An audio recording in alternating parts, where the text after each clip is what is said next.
Okay, let's dive right into this. Welcome to today's Explainer. Today, we're looking at the story of a completely unexpected hero. You know, when we think of heroes, we usually picture these fearless, super strong, totally confident people, right? Well, the historical sources tell us a very different story about a young person who actually changed the course of history. We're going to explore the life of a youth named Jeremiah and how his story literally redefines what it means to be brave. So, have you ever felt too young to do something important? Let's just talk about that for a second. It is so common to look at the world around you, look at all the adults, and just think, man, I'm just a kid. It's super easy to feel unprepared or honestly just too small for the massive challenges life throws your way. You might think you've got to wait until you're fully grown to actually make a real difference. But, as we'll see in the source material today, being young is absolutely not a disqualification. Actually, it might be exactly where your greatest strength begins. Section 1. A Youth Called by God. Seeing Potential. Our source text introduces us to Jeremiah during a time of huge historical change. There was this king named Josiah leading a massive reformation, and tons of people, including young Jeremiah, were deeply hoping for a permanent spiritual revival. But here is the absolute best part of this story. In this youthful Jeremiah, God didn't see someone who was just too inexperienced. Nope. Instead, God saw someone who would be completely true to his trust. He looked right past his age and saw his absolute potential. Now, what's really interesting about this next point is the massive contrast between who Jeremiah was on the inside and what he was actually asked to do. By nature, Jeremiah was, well, he had a pretty timid and shrinking disposition. He longed for peace, quiet, and a life of retirement. Basically, he was an introvert who just wanted a calm life. But instead of that quiet life, his job was to stand firm for the right against huge opposition.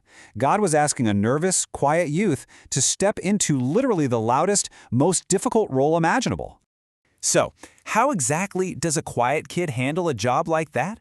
Well, he tries to make an excuse, but God shuts that excuse down immediately with this incredible, empowering promise.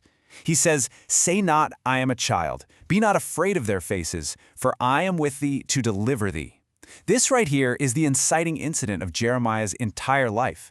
God is telling him directly, do not use your age as an excuse to back down. You don't have to be afraid of the angry faces of the people opposing you because my powerful presence will be right there with you to deliver you. Moving on to Section 2, Overcoming Fear with Promises, Facing the Challenge. And Jeremiah really had to hold on to that promise tightly because the realities he was about to face in his beloved nation were incredibly harsh. We're not talking about standing up to a few grumpy neighbors here. He was facing a massive national crisis.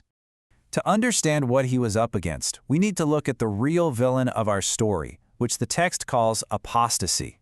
Now, apostasy is when a whole nation basically forgets what is right.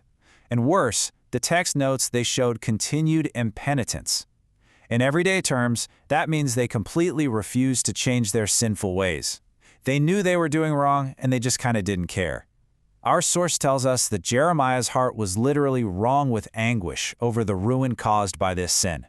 He loved his country, and it just broke his heart to see it destroying itself. Section 3, 40 Years of Courage. The Mouthpiece of Jehovah.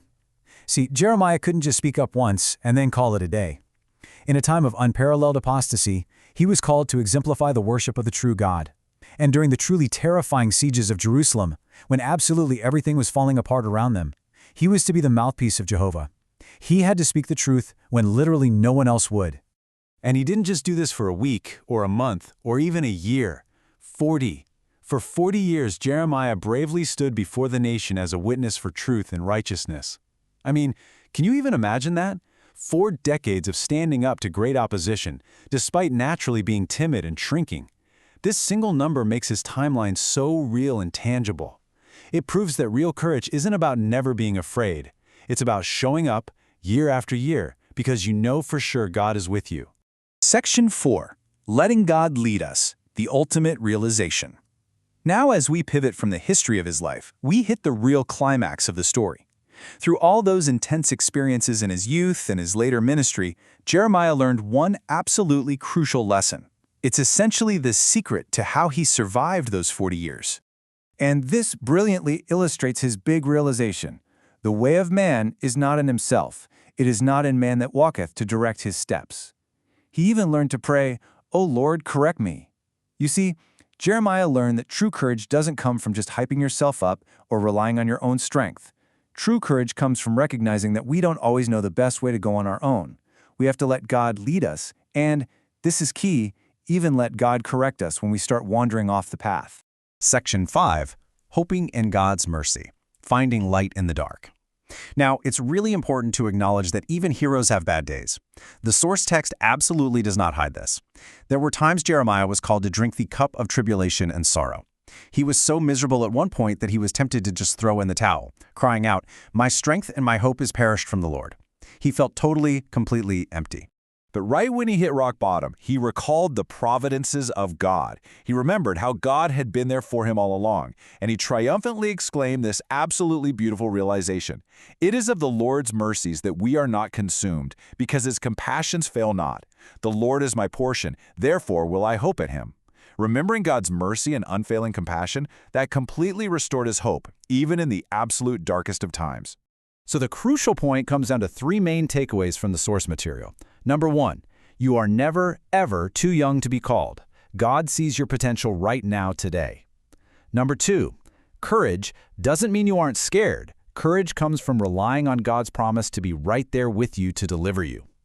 And number 3, don't try to do it all on your own.